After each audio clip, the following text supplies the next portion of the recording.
안녕하세요. 제가 여기에 사연을 올리게 된 이유는 여러분들에게 위로를 받고 싶어 글을 적어봅니다. 저는 44살이며 결혼한 지 10년이 되었어요. 남편은 48살입니다. 그리고 12살에 9살 딸 둘이 있고요. 쓰디쓴 아픈 기억 때문에 매일 술로 지새우던 남편은 막내딸의 말 한마디 때문에 술을 안 먹은 지 지금 1년이 되었네요. 그럼 2년 전에 있었던 저희 가족의 사연을 시작해 보도록 하겠습니다. 저희 집과 시댁집은 걸어서 10분 거리에 있었습니다. 그리고 친정집은 차로 40분은 가야 하는 거리입니다. 그러다 보니 아이들은 자연스럽게 시댁에 많이 놀러를 갔었고 걸어서 10분 거리이기 때문에 큰딸이 동생 잘 데리고 다니면서 할머니 집 다녀온다며 학교 끝나면 둘이 시댁집에 가 있었습니다. 그리고는 저녁에 남편 퇴근하면 항상 데리고 오는 시기였죠. 가끔 남편이 야근하는 경우에는 제가 데리러 갑니다. 매일 어머님 집에 가서는 할머니와 같이 노는 게 좋다며 자고 간다고 생떼 부린 적도 한두 번이 아니었고 그럴 때마다 저는 할머니 할아버지 힘드니까 쉬어야 한다면서 힘들게 데리고 오곤 했네요. 어머님께서는 살 날이 얼마 남지도 않았는데 아이들 한 번이라도 더 보면 좋다면서 아침에 학교 같이 가주겠다면서 가끔 저를 집으로 돌려보내기로 했습니다. 이 정도로 어머님께서는 저희 아이들을 너무 사랑해 주셨습니다. 저는 그런 부분에 조금 질투 아닌 질투를 했었고 남편은 저런 것도 한때라면서 머리 크면 친구들이랑 놀기 바쁘다면서 같이 함께 할 수 있을 때 최대한 같이 있게 해주는 게 좋은 거라며 저에게 질투하지 말라면서 놀려댔네요. 시댁과의 사이가 좋으니 주변 분들께서도 부럽다며 자기 시어머니는 아주 못 잡아먹어서 안달이라면서 학교 등교까지 해주는 저희 어머님을 같은 학교 학부모분들께서 부러워해 주셨습니다. 저도 그런 부분에 있어서 어깨가 올라가면서 어머님 자랑을 많이 하곤 했네요. 하지만 지금은 우리 아이들과 함께 놀아주지 못하게 되었습니다.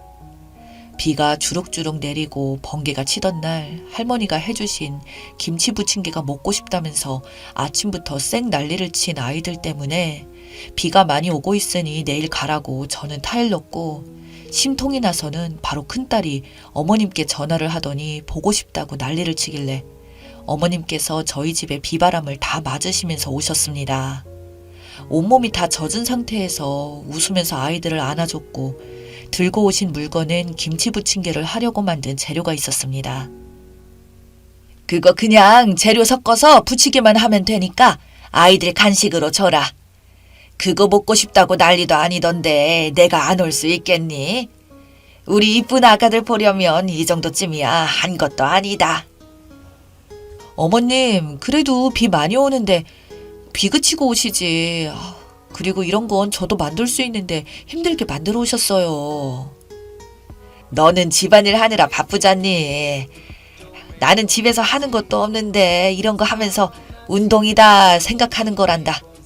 걱정 말고 어서 애들 간식 만들어 주거라. 갈아입을 옷이랑 수건 좀 부탁하네. 그렇게 저는 어머님 갈아입으실 옷을 드렸고 아이들과 놀아주면서 행복해하시는 모습에 저 또한 기분이 좋았습니다. 누구나 그렇지 가정이 화목하면 더 이상 바랄 게 뭐가 있겠습니까?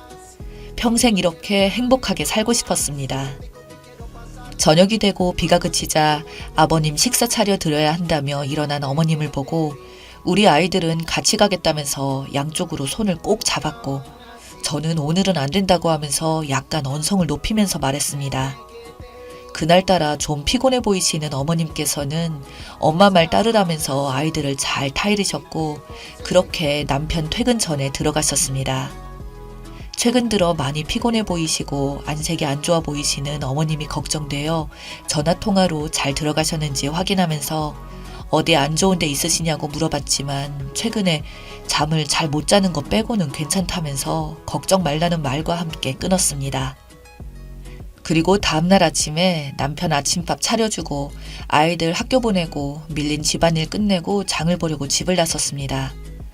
그리고 다음 날 아침에 남편 아침밥 차려주고 아이들 학교 보내고 밀린 집안일을 끝내고 장을 보려고 집을 나섰습니다. 구루마를 끌며 동네 마트까지 들어서려 하는데 반대편에서 어머님을 봤고 어머님이 들어가신 곳은 사진관이었습니다. 사진관에는 무슨 일로 들어가시는 거지 생각하며 가보려고 하는 찰나에 마트에서 타임세일을 외치기 시작했고 저 또한 아끼며 사는 주부였기 때문에 아줌마를 사이를 비집고 들어가 괜찮은 과일과 야채를 득템해 모두 카트에 넣었습니다. 그리고 장을 보고 구루마에 물건을 넣은 다음 사진관을 가보니 어머님께서는 벌써 다른 곳으로 가셨는지 보이지 않았고 그렇게 저는 나중에 통화해봐야겠다 생각하며 집으로 들어가고 있었습니다. 그리고 현관에 도착을 하고 비밀번호를 누르려고 하는데 도어록에 혈흔이 묻어 있었고 그걸 본 저는 경악하며 놀라 안절부절 못하고 있었습니다. 그런데 문이 정말 닫혀있는 상태가 아니어서 문틈으로 쳐다봤고 저희 집 안에서는 어머님께서 화장실에 웅크리고 있는 게 현관에서 보였습니다. 저는 보자마자 달려 들어갔고 화장실은 온통 붉었습니다. 어머님 왜 이러세요? 갑자기 이게 무슨 일이에요? 어디 다치신 거예요? 어머님 정신을 차려보세요. 뭘 그리 호들갑이냐. 그냥 피곤해서 그런 거지. 너무 신경 쓰지 말거라. 너희 집에 비밀번호 함부로 누르고 들어와서 미안하구나. 잠시 너희 집에서 누워있다 가야겠다. 남은 여보로 좀 줄 수 있겠니? 봉지도 좀 주거라. 옷 챙겨가야 되니까. 어머님 아무래도 병원에 가봐야 할 것 같아요. 일단 남편에게 전화할게요. 예, 그러지 말래도 괜찮다니까. 뭘 그렇게 난리냐. 빨리 옷 좀 주거라. 눕고 싶구나. 그렇게 어머님께서 다그치시자 저는 어쩔 수 없이 갈아입을 옷을 드렸고 검은 봉지에 어머님의 옷을 넣어드렸습니다. 힘들게 일어나서서는 작은 방에 누우셔서 미동조차 없이 가만히 계셨고 저는 너무 많은 생각과 동시에 걱정이 돼서 옆에서 자리를 지키고 있었습니다. 그리고 1시간 정도 돼서 힘겹게 몸을 일으켜 세우시더니 저에게 하시는 말씀에 눈물을 흘리고 말았습니다. 어미야, 내가 미안하구나. 이런 모습이나 보이고. 나이 먹으니 이제 정말 갈 때가 된 것 같구나. 그게 무슨 말씀이세요? 가긴 어딜 간다고 하시는 거예요. 당장 병원 가서 치료 받아요. 제발요. 살 날 얼마나 남았다고. 그냥 병원 가서 좋아질 것 하나 없다. 그렇지 않아도 네 시아버지랑 저번에 갔다 왔다. 그래요? 병원에선 뭐라고 하는데요? 큰 병이래요? 다녀오셨으면 치료를 받으셔야죠. 병원에서는 이미 늦었다고 하더라고. 위암 말기란다. 마음에 준비하라고 하더구나. 그래서 아까 사진관도 다녀왔다. 다음 주에 나온다던데 잘 나왔으면 좋겠네. 뭐라고요? 위암 말기라고요? 그런데 왜 이런 얘기를 이제 하는 건데요? 아버님도 알고 계셨으면서 이런 일을 모른 척 하셨다는 거예요? 정말 너무하네요. 우린 한 가족이잖아요. 지금 당장 병원 가는 걸로 해요. 병원에서 더 이상 손 쓸 수도 없다고 하는데 뭘 병원에 간다고 하니. 그리고 내가 너한테 알리지 말라고 말했다. 좋을 거 하나 없는데 뭐하러 말하니. 어차피 세월 지나면 모두 다 가는 인생 좀 일찍 떠난다 생각하면 되는 거지. 호들갑 그만 떨어라. 이제 시험이 가야겠다. 절대 우리 아들한테는 말하지 말거라. 알겠니? 특히 아이들한테는 더욱더 말하면 안 된다. 그리고는 힘겹게 일어나셔서 집으로 가신다면서 나가셨습니다. 집까지 같이 가드린다고 했지만 아이들 올 시간이고 남편 퇴근하면 저녁 준비도 해야 하니 나오지 말라는 말과 함께 엘리베이터를 타고 내려가셨습니다. 그렇게 저 혼자 손으로 얼굴을 가리며 펑펑 울었고 계속해서 진정이 되지 않은 상태에서 큰딸에게 전화가 왔습니다.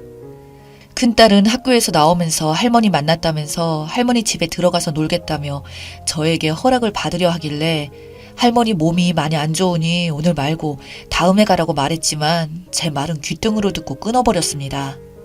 저는 순간 화가 치밀어 올랐고 아이를 데리러 나갔는데 벌써 한참 멀리 가버린 아이들에게 소리치며 빨리 오라고 했지만 제 말이 들리지 않는지 양쪽에 큰딸과 작은딸이 손을 잡고 어머님 집에 가고 있었습니다. 그리고 코너에서 제 시야에서 사라진 아이들과 어머님을 쫓으려 뛰어갔고 갑자기 엄청나게 큰 소리와 함께 너무 놀라 아이들이 있던 곳으로 빠르게 뛰어갔습니다. 그리고 보게 된 충격적인 장면에 주저앉았고 숨을 쉴 수가 없었습니다. 아이들은 눈을 뜨지 않았고 어머님께서도 눈을 뜨지 않은 상태에서 셋이 뭉쳐 있었습니다. 그리고 사고가 난 곳에는 벽을 들이받고 있는 차가 있었으며 거기에서 내린 사람들은 목덜미를 잡으며 몇 명의 남자가 내렸는데 다름 아닌 학생들이었습니다. 저는 너무 충격을 받았고 이 상황을 본 학생들은 도망을 쳤습니다. 저는 아이들 잡는 것보다는 우리 가족이 걱정이 되어 다리가 풀린 상태로 기어갔고 주변 사람들은 저희 상황을 보고 신고를 했으며 아이들은 눈을 뜨며 정신을 차리고 있었습니다. 주변 사람들은 움직이지 말고 누워있으라며 아이들을 일어나지 못하게 했고 크게 다친 상태에서 움직이면 신경을 다칠 수도 있으니 119 올 때까지 기다려야 한다면서 아이들을 움직이지 못하게 했습니다. 하지만 이 상황을 겪어버린 아이들은 충격에 휩싸였는지 깨어나지 못하는 어머님을 바라보며 울기 시작했고 그렇게 경찰과 구급대원들이 몸을 일으켜 세우면서 저희 모두 일단 병원으로 향했습니다. 그리고 어머님께서 세상을 떠나셨다는 말을 전해 들었고 저희 가족은 아무 말도 할 수 없이 눈물만 흘리며 통곡했네요.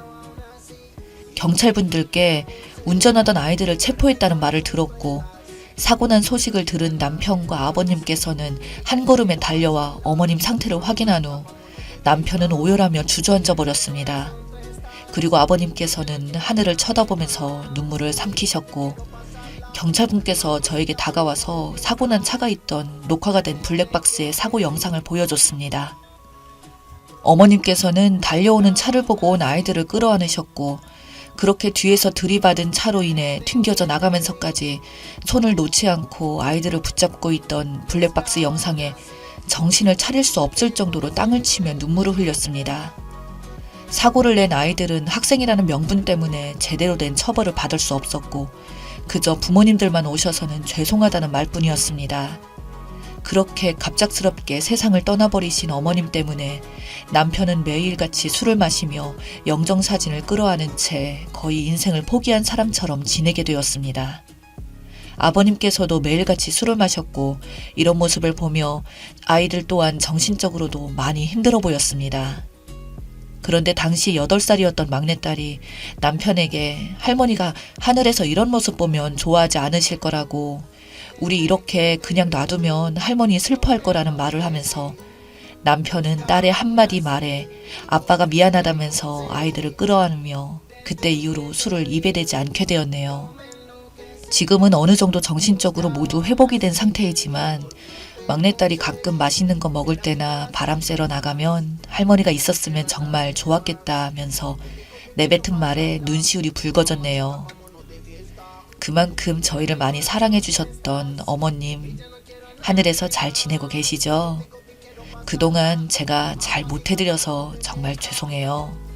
그리고 우리 아이들 지켜주셔서 정말 감사해요. 지금 아이들은 아픈 곳 없이 잘 크고 있어요. 모두 어머님 덕분이에요. 아낌없이 사랑해 주셔서 이렇게 바르게 잘 크고 있네요. 아버님은 걱정하지 마세요. 지금은 저희랑 함께 지내고 있어요. 언제나 저희의 나무가 되어주신 어머니, 그동안 저희 가족에게 아낌없이 사랑해 주셔서 정말 감사했습니다. 이제는 하늘에서 편히 쉬세요. 사랑합니다.